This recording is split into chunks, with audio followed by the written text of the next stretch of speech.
Well, really, you hit the nail on the head with your opening remarks. It was really about culture and language preservation, preservation of traditional knowledge. However, what we're seeing now is, from talking to communities, starting to understand that there's a concept of using internet access to be part of a larger global indigenous community, that indigenous peoples around the world share similar experiences, including colonialism. And by being able to connect with other indigenous groups around the world, it enhances the community's experience. On the healthcare front, in particular, right now with COVID-19, we're seeing a lot of young community members who are unable to travel outside of their community to finish their studies. If they do, then they may not be allowed back in because of COVID-19 restrictions. So internet access is helping these younger community members continue their studies at a time when it could be very challenging for them. As a second question, it's like if we're actually sort of like wanting to establish a meaningful community networks for our Indigenous group, what would you consider to be the most important thing that must be considered when you're actually establishing a community network? What would be the most important thing for you to consider in relation to an Indigenous group, and what the sorts of what their needs are? Mark, what about you first? It comes down to, in my opinion, one thing, and it's the human factor. It's working with communities with an approach that is both community-based and community-paced. Developing strong partnerships.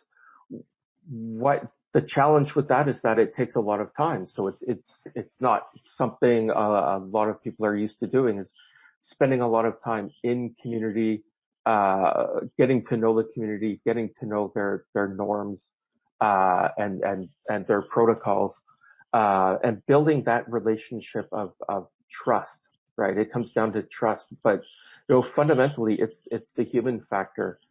We like to say that community networks, the technology is the easy part. The human factor, those relationships are the real challenge.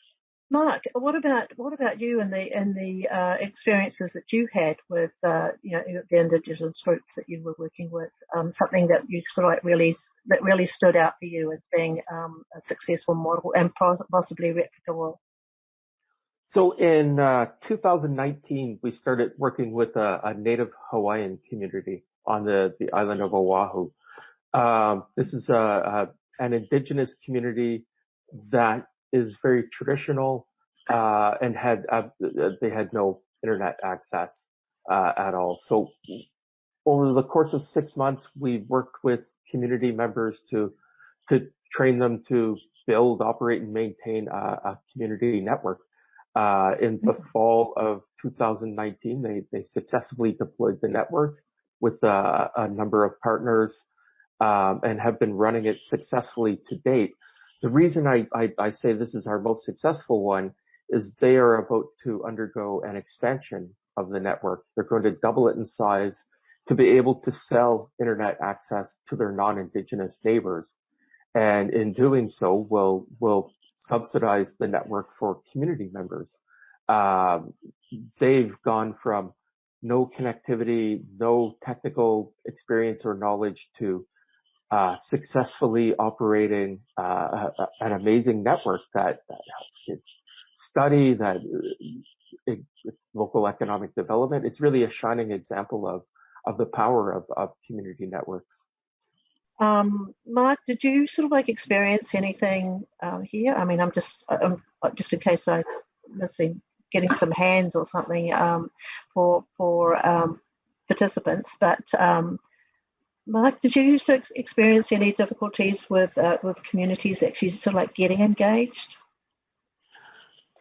I wouldn't say we have. The way we view the internet and the way we speak to communities about getting internet access is it's really about opportunity, right? It's really about the opportunity to expand your education, expand healthcare, become a part of the global digital economy, or it's a way to help with traditional activities.